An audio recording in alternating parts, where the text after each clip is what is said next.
यहाँ पे engineering mathematics हम स्टार्ट करेंगे। ओके, इंजीनियरिंग मैथमेटिक्स का जो कंटेंट है उसको हम देखेंगे। लोगों की बहुत डिमांड आ रही थी कि इंजीनियरिंग मैथमेटिक्स के लिए, और इंजीनियरिंग मैथमेटिक्स एक ऐसा टॉपिक्स है जो हमारे कॉलेज लाइफ में 4 साल इंजीनियरिंग में यूज़ होता है। इलेक्ट्रिकल इंजीनियरिंग हो या मैकेनिकल हो या सिविल हो या और भी ब्रांच हो, तो इंजीनियरिंग मैथमेटिक्स एक कॉमन टॉपिक है। और दूसरी बात ये कि जब इंजीनियरिंग कंप्लीट होने के बाद जब हम गेट की प्रिपरेशन करते हैं, graduate aptitude test for engineering या इंजीनियरिंग सर्विसेज पीएससी की प्रिपरेशन करते हैं, तो वहाँ भी इंजीनियरिंग मैथमेटिक्स आती है। तो I will cover both as well. GATE के लिए भी मैं कवर करूंगा यहाँ पे, और पीएससी को लेकर के भी चलूंगा। आपको गेट के क्वेश्चंस भी कराए जाएंगे, ठीक है। आपको आई विल ट्राई की बेस्ट से बेस्ट कंटेंट प्रोवाइड करूँ। तो आपको क्या करना है, वीडियोस देखने हैं, हमारे साथ कनेक्टेड रहना है। अगर आपको कोई भी डाउट आता है तो आप कमेंट सेक्शन में पूछ सकते हैं, हमारे इंस्टाग्राम चैनल पे भी जाके वहाँ भी हमको डीएम कर सकते हैं। और आपको सबसे जो मेन काम करना है, आपको अपने दोस्तों तक, अपने इंजीनियरिंग स्टूडेंट तक या गेट की प्रिपरेशन जो कर रहे हैं उन तक इस मैथमेटिक्स के लेक्चर्स को पहुंचाना है। ओके, चलिए हम स्टार्ट करते हैं। इंजीनियरिंग मैथमेटिक्स में क्या क्या कंटेंट्स कवर होता है। सबसे पहला होता है लीनियर अलजेब्रा, इसमें मैट्रिक्स की बात होती है, मैट्रिक्स के क्वेश्चन होते हैं। फिर सेकंड टॉपिक है डिफरेंशियल कैलकुलस, ठीक है। ऑर्डर डजंट मैटर, बस ये ऑर्डर में लिखा हुआ है, मैं आपको रिमाइंड करा रहा हूँ, उसके बाद वी विल स्टार्ट। फिर वेक्टर कैलकुलस चैप्टर वाइज अगर देखें तो differential equations, complex number, not in syllabus of civil engineering in GATE exam, यानी कि सिविल इंजीनियरिंग के गेट एग्जाम में कॉम्प्लेक्स वेरिएबल नहीं है। इलेक्ट्रिकल में है, मैकेनिकल में, बाकी ब्रांचेज में है, सिविल इंजीनियरिंग के गेट में बस ये चैप्टर नहीं है, बाकी सिविल में हर एक चैप्टर है, ठीक है। Probability and statistics, numerical methods, ठीक है। न्यूमेरिकल मेथड्स में इंटीग्रेशंस आता है, Simpson 1/3 rule, you will see everything. Laplace transforms, ठीक है। Fourier series, Laplace transform, Fourier series electrical engineering में बहुत ज्यादा यूजेबल टॉपिक है। इलेक्ट्रिकल के कंटेंट में यूज होते हैं नेटवर्क थ्योरी में, तो इलेक्ट्रिकल वाले के लिए तो बहुत इजी सा हो जाता है अगर उन्हें इलेक्ट्रिकल्स में आता है, और यहाँ से भी पढ़ लेते हैं तो उनको डबल यूज हो जाता है, ठीक है। नेक्स्ट टॉपिक देखिए, पार्शियल डिफरेंशियल इक्वेशन। बस ये 10 टॉपिक हैं, आप इसको नोट डाउन कर लीजिए इंजीनियरिंग मैथमेटिक्स के लिए। ओके, ठीक है, आपने देख लिया linear algebra, differential equation, vector calculus, differential equations, यहाँ डिफरेंशियल कैलकुलस था, complex variable, probability and statistics and numerical methods, Laplace transform, Fourier series and partial differential equation. Okay, कोई किसी भी एक टॉपिक से हम स्टार्ट करेंगे, तो I will start from complex variables. Okay, complex variable से चलिए हम इंजीनियरिंग मैथमेटिक्स को स्टार्ट करते हैं। ओके गैस, चलिए कॉम्प्लेक्स वेरिएबल देखते हैं क्या होता है, ठीक है। कॉम्प्लेक्स वेरिएबल कुछ ऐसा सा होता है जैसे हम रियल नंबर पढ़े हैं, इमेजिनरी नंबर पढ़े हैं, ठीक है। आपको रियल नंबर पता है, एकदम बेसिक से देखेंगे हम लोग, ठीक है। आपको रियल नंबर पता है, आपको इमेजिनरी नंबर पता है। किसी भी नंबर का 2 पॉसिबिलिटी हो सकती है, ठीक है। इमेजिनरी नंबर पता। कॉम्प्लेक्स नंबर होता है रियल प्लस इमेजिनरी, जो 2 कंटेंट से मिल करके एक नंबर बनता है। सपोज हम मान रहे हैं z एक वेरिएबल है जो कंटेन करता है x प्लस आई वाई। नोटेशन है, बहुत आराम से देखेंगे। x रिप्रेजेंट करता है हमको रियल नंबर, जहां i आ जाता है, इलेक्ट्रिकल इंजीनियरिंग में इसको j की तरह भी यूज करते हैं, तो i और j कॉम्प्लेक्स नोटेशन होता है, ठीक है। तो x प्लस आई वाई, यानी कि x is the real number, y denote करता है इमेजिनरी नंबर को, ठीक है। अगर हम इसको कॉम्प्लेक्स वेरिएबल का ग्राफ बनाएंगे तो कुछ ऐसे बनता है। इसको कॉम्प्लेक्स प्लेन बोलते हैं।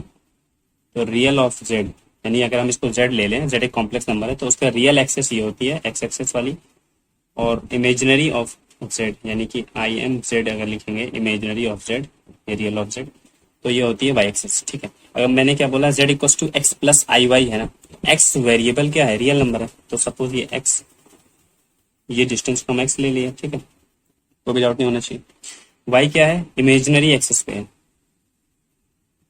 दिस इज योर y, ठीक। ये x हो गई थी डिस्टेंस, ये y हो गई। अच्छा, x प्लस आई वाई अगर वेक्टर की तरह लें, तो यानी कि इस पॉइंट्स के जो वेक्टर्स होंगे वो क्या होंगे, x कोऑर्डिनेट y कोऑर्डिनेट, तो क्या होगा x कॉमा y। अगर हम रिजल्टेंट देखें तो ये हमको क्या दे रहा है, रिजल्टेंट को r से हम मान ले रहे हैं, r इक्वल टू, पाइथागोरस से हम रिजल्टेंट निकाल सकते हैं, तो r इक्वल टू क्या होगा, r इक्वल टू होगा under root of x square plus Y square. ये हमें इस कॉम्प्लेक्स नंबर का मैग्नीट्यूड मिला, r मतलब क्या है, मैग्नीट्यूड है, तो यानी कि इसको हम लिख सकते हैं mod of z is equal to under root of x square plus Y square. ठीक है, मॉड ऑफ जेड, जेड एक कॉम्प्लेक्स नंबर था, इसका मैग्नीट्यूड ऐसे निकालते हैं, यानी कि डायरेक्टली करेंगे under root X square plus Y square, under root of real part का square plus of imaginary part का स्क्वायर।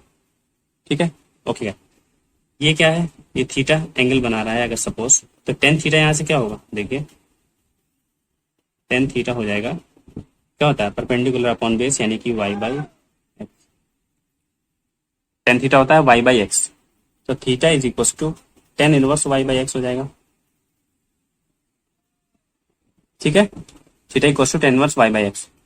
इस थीटा को हम बोलते हैं आर्गुमेंट ऑफ जेड, टर्मिनोलॉजी है argument of z equal to, ये थीटा को ही बोलते हैं, कॉम्प्लेक्स प्लेन में जो एंगल होता है उसको थीटा को आर्गुमेंट ऑफ जेड बोलते हैं, equal to tan inverse of y by.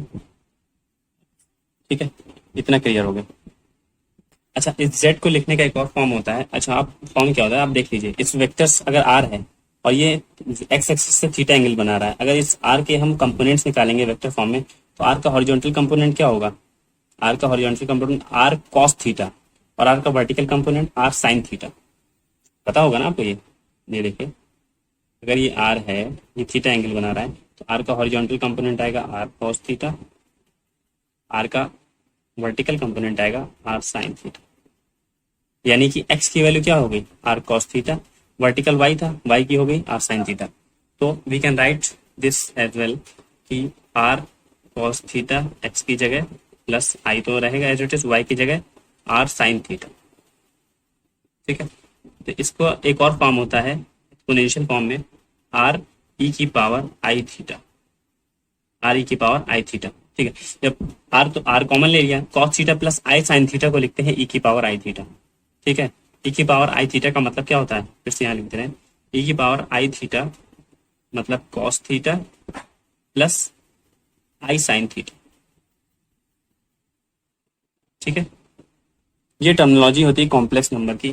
ठीक है, ओके, नाउ विल सी आगे की कॉम्प्लेक्स नंबर में क्या फार्मूले होते हैं, क्या चीजें होती हैं, फिर क्वेश्चंस हम लोग करेंगे। ओके गाइस, यहाँ पे नोट देख लीजिए क्या लिखा है, if two complex number z1 and z2 lies on right half plane और both light on imaginary axis, then क्या कंडीशंस होती है। Point number one, argument of, इसको ARG लिखते हैं, आर्गुमेंट बोलते हैं। ठीक है, argument of z1 and z2, किसकी बात कर रहे हैं, एंगल की बात कर रहे हैं, तो क्या होता है, इसको argument of z1 plus argument of z2, ये आपको याद आ रहा होगा अगर आपने लॉग भी पढ़ी है, log of m into n क्या होता है, log of m plus log of m, तो बिल्कुल बिल्कुल वही सेम टर्मिनोलॉजी है। अगर हम बात करते हैं argument of z1 upon z2, log of m1 m by n क्या होता है, log of m minus log of n, same, यानी क्या बोला, सेम लॉग की तरह, तो कुछ नया याद नहीं करना है। Argument of z1 minus argument of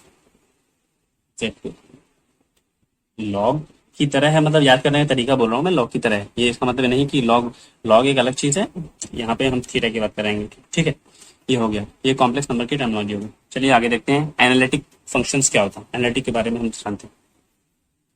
ये देखिए एनालिटिक फंक्शन क्या होता है, a complex function f z is said to be analytic at a point z naught if it is not only differentiable at z naught but also differentiable in the neighbourhood points of z naught, यानी कि कोई भी complex जो functions है वो analytic जब होगा जब वो जेड नॉट, उस पॉइंट जेड नॉट एनालिटिक तब होगा जब वो डिफरेंशिएबल हो, खाली जेड नॉट पे नहीं, जेड नॉट के चारों तरफ, नेबरहुड ऑफ जेड नॉट, यानी जेड नॉट के चारों तरफ भी ये क्या हो, डिफरेंशिएबल हो। अच्छा, तो अब बात रही कि डिफरेंशिएबल कैसे होगा, मतलब उसकी कंडीशन, डिफरेंशिएबल चेक कर लेंगे, तो डिफरेंशिएबल चेक करने के लिए आती है कॉची रीमन थ्योरम, उसको हम अभी आगे बताएंगे आपको कि डिफरेंशिएबल अगर होगा तो वो कॉची रीमन थ्योरम को सेटिस्फाई करेगा। तो कॉची रीमन थ्योरम को सेटिस्फाई करने का मतलब वो फाइनली क्या होगा, एनालिटिक फंक्शंस होगा।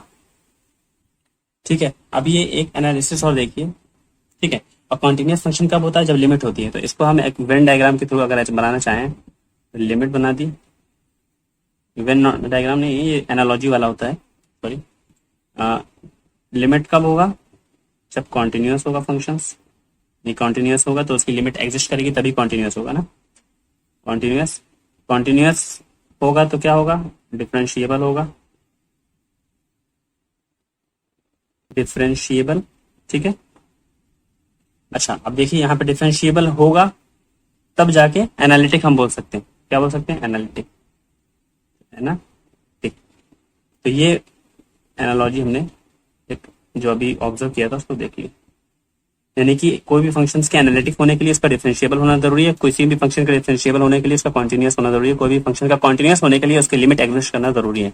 ठीक है, एकदम अभी तक एक भी पॉइंट डाउट नहीं है आपको। चलिए अब हम लोग देखते हैं कि डिफरेंशिएबल के लिए मैंने क्या बोला, कॉची रीमन थ्योरम होती है, उस थ्योरम को सेटिस्फाई करता है तो वो फंक्शन डिफरेंशिएबल होगा, मतलब कि एनालिटिक होगा। चलिए अब कॉची रीमन थ्योरम देखते हैं जल्दी से। ठीक है, कॉची रीमन थ्योरम देखेंगे, कोई भी कॉम्प्लेक्स फंक्शन यानी कि f z equal to u x y के टर्म्स में है, रियल प्लस आई यानी कि imaginary functions y x y के टर्म्स में है, तो ये डिफरेंशिएबल कब होगा जेड नॉट पे, जब वो सेटिस्फाई करेगा टू कंडीशंस को कॉची रीमन थ्योरम की। मैं वहां पे टू कंडीशन ये लिखी है आपके सामने कि क्या होगा, u x is equal to v y, ये सब बताते हैं, and as well as u y is equal to minus of v x.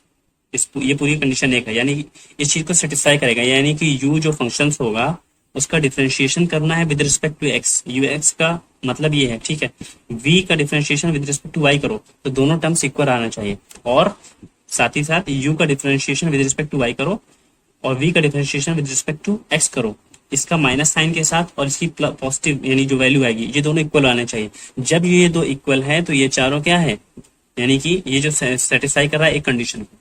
ठीक है, नाउ यू विल सी की सेकंड कंडीशन क्या है, u x u y similarly v x and v y are continuous functions of x and y. Continuous functions को मैं ऐसे लिख देता हूँ, आप पूरा भी लिख सकते हैं, एक्स एंड वाई। ठीक है, अगर ये दो कंडीशन सेटिस्फाई है तो वो फंक्शंस क्या होगा, डिफरेंशिएबल होगा, मतलब कि एनालिटिक होगा। ठीक है, अब हम एक क्वेश्चन देख लेते हैं एग्जाम्पल के जरिए। मैं एग्जाम्पल लिया कि सपोज एफ जेड कोई फंक्शन है जेड स्क्वायर, ठीक, चेक करना है कि एनालिटिक है कि नहीं, अगर है तो किस पॉइंट से। तो इसको हम क्या ले सकते हैं, जेड हमारा क्या होता है, तो इसको हम लिख ले अगर यू प्लस आई वी। ठीक है, you plus I V Z के फॉर्म में लिख लिया, एफ जेड इक्वल टू ये था ना, यू प्लस आई।